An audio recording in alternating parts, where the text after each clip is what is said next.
एक छोटी सी जिंदगी का कुछ इस तरह फंसाना है, कागज की कश्ती को समुंदर में बहाना है। जी हाँ दोस्तों, हमारा जिंदगी भी बिल्कुल कागज की कश्ती के माफिक है, जो संसार सागर में बही जा रही है। लेकिन भौतिक सुखों की खोज में हम अपने वास्तविक मार्ग से भटक गए हैं। इस स्वप्निल संसार की क्षणभंगुर सुखों की आकांक्षा ने हमें भ्रमित कर दिया, अतः हम भूल गए हैं कि हमारा जीवन क्या है, इस जीवन का सत्य क्या है। नमस्कार दोस्तों, तो आज की कहानी में भगवान बुद्ध ने कैसे जीवन के सत्य को बताया है, ये जानेंगे। तो आप कहानी के बातों में खो न जाए, इससे पहले हमारे चैनल को सब्सक्राइब कर लें। तो चलिए कहानी शुरू करते हैं। बुद्ध के संग सबके लिए खुले रहते। बुद्ध संग का अर्थ है जो भी व्यक्ति बौद्ध भिक्षु बनकर बुद्ध के साथ रहना चाहता हो, बौद्ध की शरण में आना चाहता हो। कुछ लोगों को बुद्ध सहज स्वीकार कर लेते और संग में रहने की अनुमति दे देते हैं, पर कुछ व्यक्तियों को वो कह देते कि जाओ पहले एक रात शमशान में जाकर रहो। इसी तरह एक दिन एक व्यक्ति बुद्ध के पास आया और उसने बुद्ध के संग में शामिल होने की इच्छा जताते हुए कहा, गुरुजी, मैं आपका शिष्य बनना चाहता हूँ। बुद्ध ने कहा, तुम्हें मेरा शिष्य बनने के लिए एक दिन पूरा शमशान में बिताना होगा और वहाँ तुम जो भी देखोगे, जो भी महसूस करोगे, मुझे आकर बताओगे। उसके बाद ही तुम संग में शामिल हो पाओगे। वो व्यक्ति ये सुन घबरा गया। उसने बुद्ध से कांपती आवाज में कहा, गुरुजी, दिन में तो ठीक है, लेकिन रात में शमशान में रहना खतरनाक है। बुद्ध ने कहा, कैसा खतरा? व्यक्ति ने कहा, वहाँ भूत प्रेत होंगे, वो मुझे पकड़ लेंगे और जान से मार देंगे या जीवन नर्क बना देंगे। भूत प्रेतों का खौफ उस व्यक्ति के चेहरे पर साफ दिख रहा था। पर बुद्ध ने कहा, क्या तुमने भूत प्रेत देखे हैं? व्यक्ति ने कहा, नहीं, पर मैंने सुना बहुत है और कुछ ऐसे लोगों को जरूर देखा है जिनमें भूत आ जाते हैं और उन्हें परेशान करते हैं, अजीब अजीब हरकतें करते हैं। इस पर बुद्ध ने कहा, फिर तो अब तुम्हारे पास ये सुनहरा अवसर है ये जानने के लिए कि क्या वाकई भूत प्रेत होते हैं या नहीं।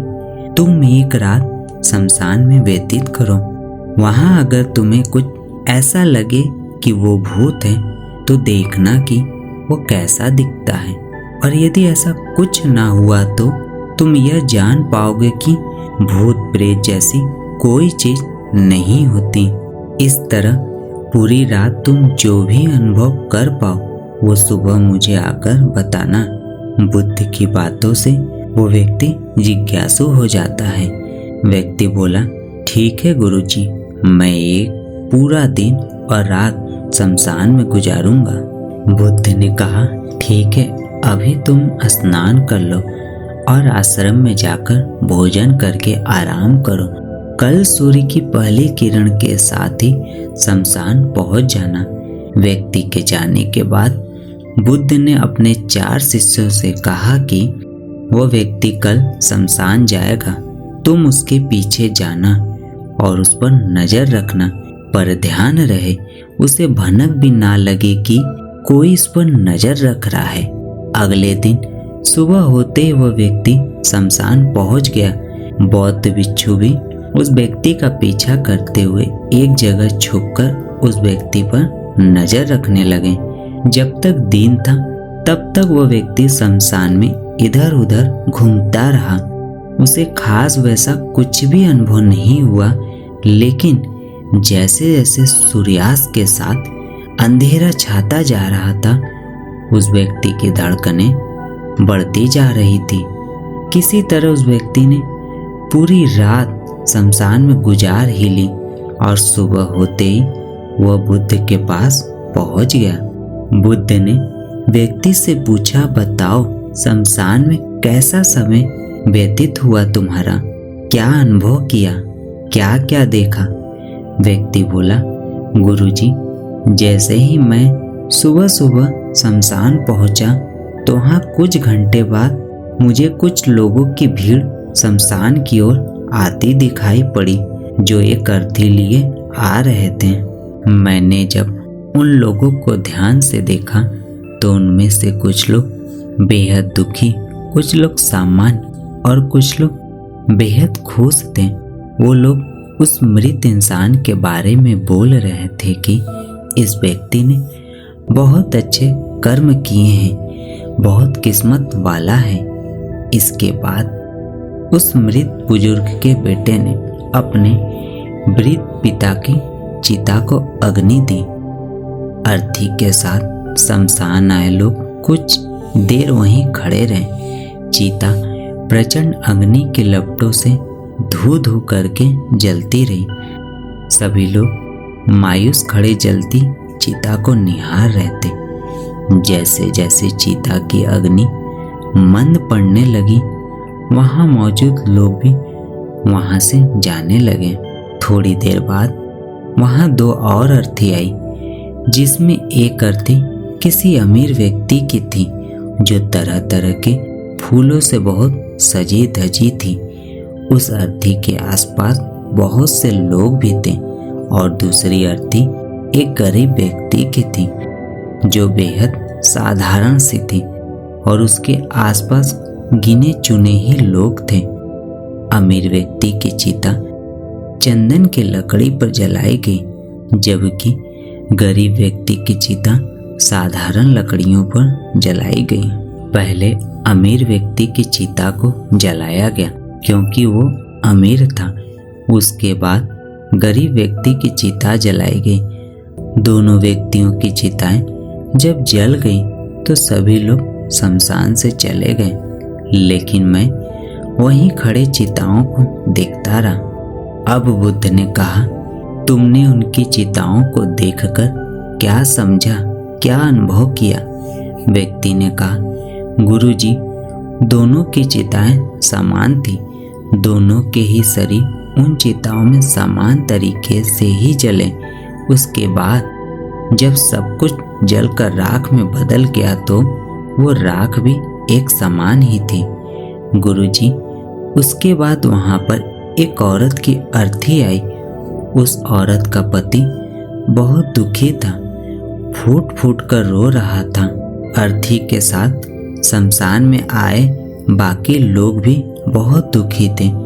वो सभी उसके पति को सांत्वना दे रहे थे।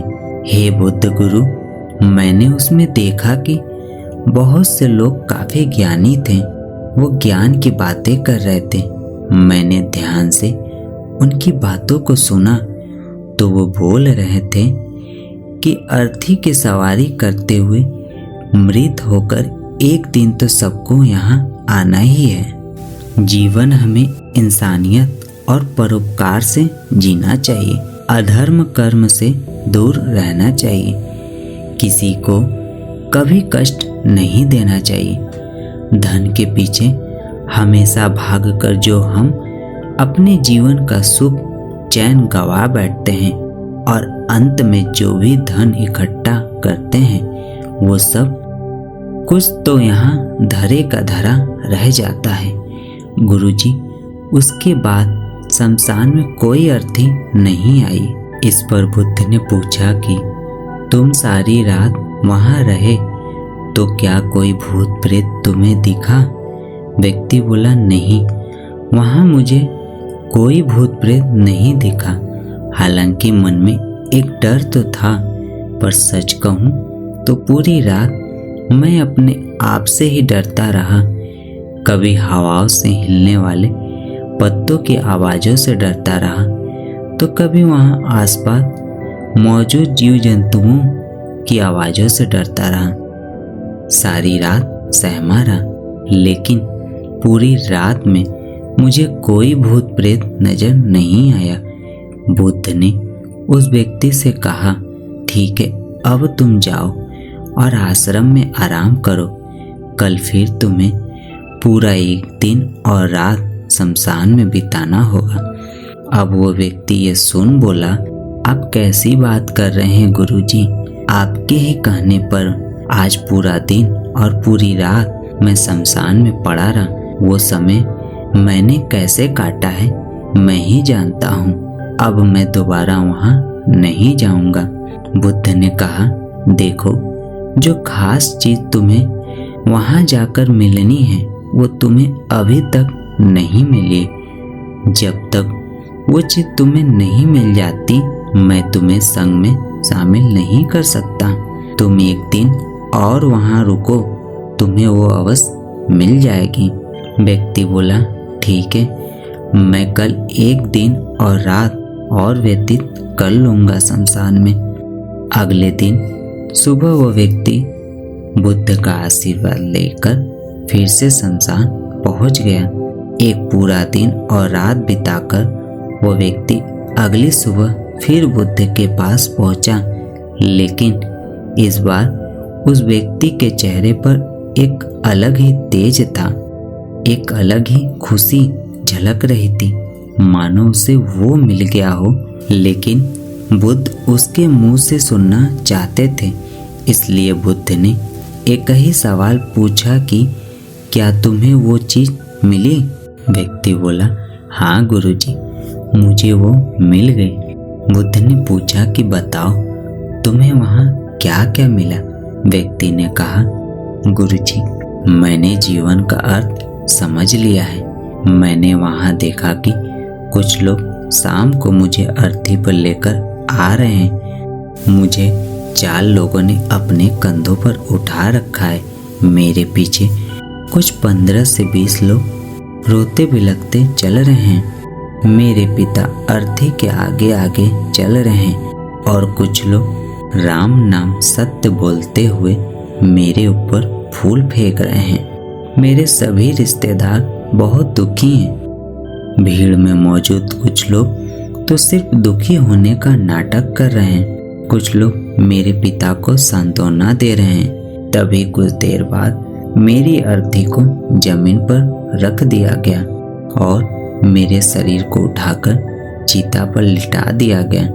मैं ये सब दृश्य अर्थी पर लेटे हुए देख रहा था। मैंने उस अर्थी से उठना चाहा पर उठ नहीं सका। मैं सांस लेना चाहता था पर सांस नहीं ले पा रहा था। मैं पूरी तरह से असमर्थ और विकलांग की तरह था क्योंकि मेरे अंदर सांस नहीं थी। मैं अपने पिता को गले लगाना चाहता था लेकिन मैं उठ नहीं सकता था। मैं भाई को गले लगाकर ये कहना चाहता था कि तुम अपना और माता पिता का ध्यान रखना। घर व परिवार की जिम्मेदारी अब तुम्हारे ऊपर है, इसे बखूबी निभाना। इससे मेरी आत्मा को शांति मिलेगी। कुछ समय बाद मेरा मुंह कपड़े से ढक दिया गया और शरीर के ऊपर कई लकड़ियां रख दी गई। मुझे अब कुछ भी दिखाई नहीं दे रहा था। फिर उसके बाद मुझे अत्यंत गर्मी महसूस हुई। मुझे एहसास हुआ कि मुझे अब जलाया जा रहा है। धीरे धीरे लकड़ियों के साथ साथ मेरा पूरा शरीर जलने लगा। मेरा दम घुट रहा था। मैं उठना चाहता था। आखिर अग्नि ने प्रचंड रूप ले लिया और धीरे धीरे मैं भी उस अग्नि में पूरी तरह खो गया। पूरी रात मैं खुद को ऐसा ही जलता देखता रहा। मैंने देखा कि अंतिम रूप में मैं एक राख बन चुका हूँ। उस पूरी रात ना तो मैं डरा ना ही मुझे डर का एहसास हुआ। जब आंखें खुली तो एक तीव्र रोशनी मेरे आंखों पर पड़ी। मैंने देखा कि ये तो मैं हूँ, वो भी शरीर के साथ। मुझे बहुत खुशी का अनुभव हुआ। उसके बाद मेरे मन से न जाने कितने ही भ्रम समाप्त हो गए और मैं आपके पास आ गया।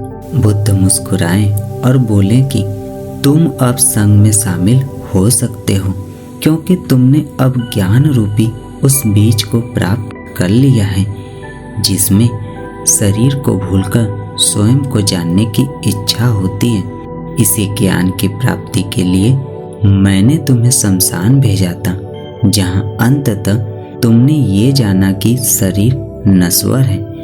नेत्रों से दिखने वाली हर चीज नश्वर है। शमशान आने वाला हर व्यक्ति भी यह समझ रहा होता है, पर शमशान से वापस जाते ही वो सब भूलकर पुनः उन्हीं गलत क्रियाओं में लग जाता है, जैसे झूठ बोलना, लूट, अधर्म, लालच, लालसा, बुराई, क्रोध, अपशब्द, अहंकार, ईर्ष्या इत्यादि नाना प्रकार की बुरी भावनाओं से बुरे कर्मों को अंजाम देते हैं। किंतु अब तुम्हारे अंदर ज्ञान का वो बीज अंकुरित हो चुका है जिसमें हम जीवन को तब तक नहीं समझ सकते जब तक मृत्यु को निकट से देखा व समझा न जाए। अच्छे स्वास्थ्य की कीमत वही समझ सकता है जो अत्यंत बीमार हो या जो बहुत लंबे समय से बुरे स्वास्थ्य से जूझ रहा हो। ठीक उसी तरह जीवन का मत वही समझ सकता है जो मृत्यु से रूबरू हुआ हो या जो मृत्यु को समझ चुका हो, ऐसा कर चुका हो। अब तुम्हें इस बीज को लक्ष्य बनाकर ध्यान की मदद से स्वयं को और ज़्यादा जानना है और ज्ञान की उस सीमा पर पहुंचना है जिसे जानने के बाद कुछ भी शेष नहीं रह जाता। कोई इच्छा, कोई लालसा शेष नहीं रह जाती। मन हर विचारों से मुक्त हो जाता है, सब शून्य में समाहित हो जाता है। मन में जिज्ञासा का कौतूहल शांत होकर ज्ञान रूपी शांति में बदल जाता है।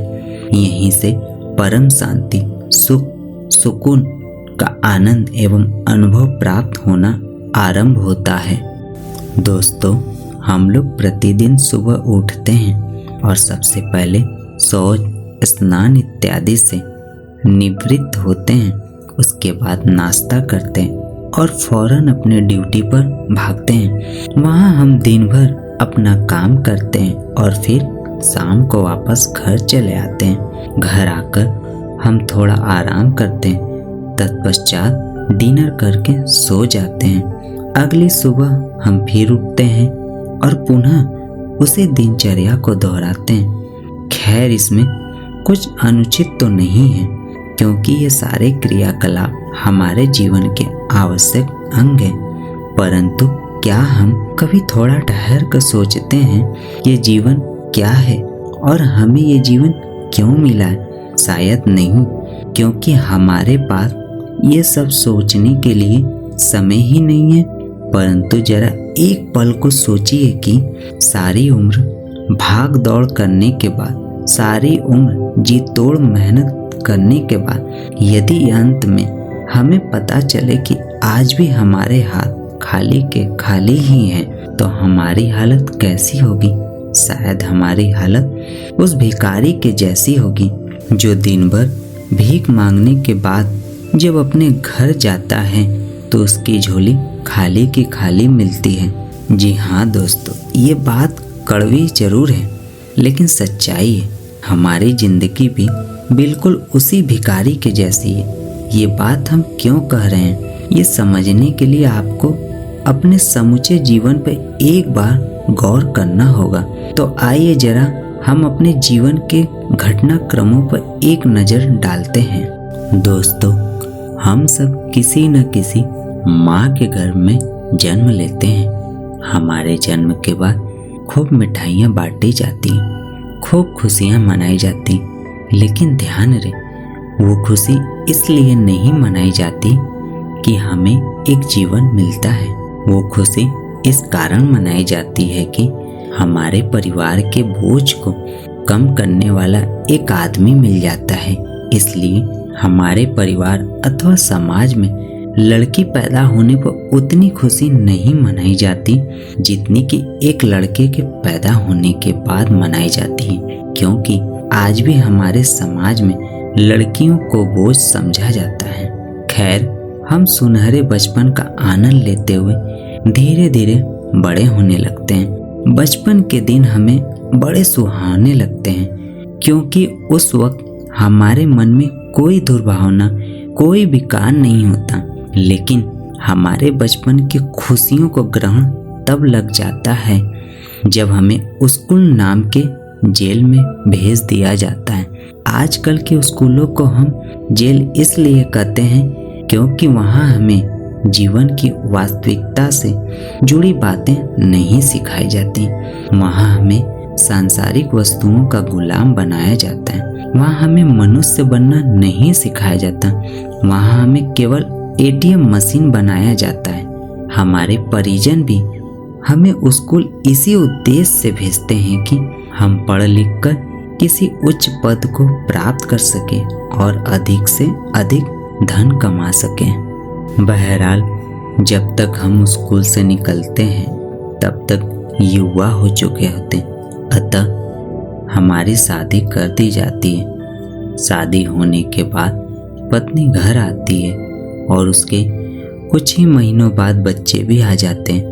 अब हम माँ, बाप, बीवी, बच्चों की फरमाइशें तथा अपनी महत्वाकांक्षाओं को पूरा करने में जुट जाते हैं। फिर अधिक से अधिक धन इकट्ठा करना, बेहतर से बेहतर सुख के साधन जुटाना, ज़्यादा से ज़्यादा संभोग सुख प्राप्त करना और अपने अहंकार को पुष्ट करना हमारे जीवन का मुख्य उद्देश्य बन जाता है। और इसके लिए हम क्या नहीं करते, झूठ बोलते हैं, चोरी करते हैं, बेईमानी करते हैं, तरह तरह के छल प्रपंच रचते हैं और यहाँ तक कि जरूरत पड़ने पर हम किसी की हत्या तक करने को तैयार हो जाते हैं। हम पाप पुण्य, उचित अनुचित, न्याय अन्याय और नैतिक अनैतिक सब कुछ भूल जाते हैं। इन्हीं भोग विलासिताओं के पीछे भागते भागते हम जीवन के सबसे बड़े सच को भूल जाते हैं। हाँ, हम मंदिर, मस्जिद, चर्चों और गुरुद्वारों में पूजा पाठ करना नहीं भूलते। हम कभी कभी दान, पुण्य, यज्ञ, अनुष्ठान, गंगा स्नान और तीर्थाटन भी करते हैं, अर्थात अपने पापों को छुपाने के लिए धार्मिक होने का ढोंग भी करते हैं। कुछ अच्छे और सच्चे लोगों को छोड़कर अधिकांशतः लोग ढोंग ही करते हैं और यही सब करते हम कब बूढ़े हो जाते हैं हमें पता भी नहीं चलता। हमें इस बात का पता तब चलता है जब हमारा ही शरीर हमें धोखा देने लगता है, जब हमारे बच्चे हमें ही अनदेखा करने लगते हैं और एक दिन जब अचानक मौत हमारे सामने आकर खड़ी हो जाती है तो हमारे बीवी, बच्चे, दोस्त, रिश्तेदार सब पराये लगने लगते हैं। तब हमें एहसास होता है कि जिंदगी भर भागे और कहीं नहीं पहुँचे। तब हमें एहसास होता है कि जिंदगी भर मेहनत करने के बाद भी हमारे हाथ खाली के खाली हैं। उस वक्त हम सोचते हैं कि काश हमें एक और मौका मिल जाता और हम अपने अतीत में जाकर अपनी गलतियों को सुधार पाते। मगर अफसोस की मौत हमें एक पल भी ज़्यादा नहीं देती। उस वक्त हमारे मन में जो अफसोस होता है, जो दुख होता है, जो दर्द होता है, उसके आगे मौत के दर्द भी फीका पड़ जाता है। दरअसल मौत का दर्द तो सिर्फ लोगों को डराने के लिए होता है। असली दर्द तो हमारे जीवन का अधूरापन ही देता है। सबसे ज़्यादा कष्ट तो हमारे अतीत के बुरे कर्म ही देते हैं और यही दर्द शायद हमारे जीवन की कहानी का दुखद अंत भी होता है। दोस्तों, हमने ये सारी बातें आपके अंदर नकारात्मक फैलाने के लिए नहीं कही और न ही हमारे कहने का ये अर्थ है कि आप अपना काम धाम, घर परिवार छोड़कर जंगल चले जाओ। सृष्टि के भौतिक नियम के अनुसार अपने तन को स्वस्थ रखने के लिए आवश्यक साधन जुटाना मनुष्य का जन्मसिद्ध अधिकार है। हम स्वयं भी अपनी कर्तव्यों और बुनियादी जरूरतों को पूरा करने के लिए आवश्यक कर्म करते हैं। हम भी जीवन को सहज और सुगम बनाने के लिए उचित प्रबंध करते हैं, परंतु हम हर पल जागरूक और सजग होकर जीवन के सच को जानने का प्रयास करते रहते हैं। और हमने आपको भी वही सच्चाई बताई है जो हमने अनुभव किया है, जो हमने महसूस किया है। हालांकि आपकी तरह हम भी वर्षों से सोए हुए थे, परंतु अब हम जाग गए हैं और हम चाहते हैं कि आप भी जागो और स्वयं को पहचानो। आप केवल शरीर नहीं है, आप एक आत्मा है और आप जिन भोग विलासिताओं को जीवन समझ रहे हैं वास्तव में वो जीवन नहीं है, क्योंकि केवल जन्म मरण और खाना कमाना तो जीवन नहीं हो सकता। आपका जीवन इन सभी चीजों से कहीं श्रेष्ठ है, क्योंकि ईश्वर ने सृष्टि का इतना विशाल आयोजन इतने छोटे उद्देश्य के लिए तो नहीं किया होगा। इसलिए इतना तो तय है कि जीवन एक अत्यंत अर्थपूर्ण रचना है। जीवन क्या है?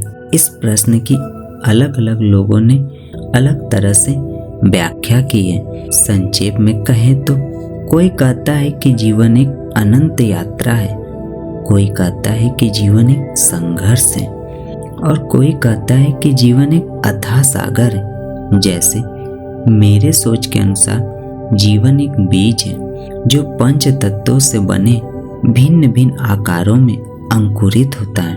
विभिन्न आकारों का क्या अर्थ है?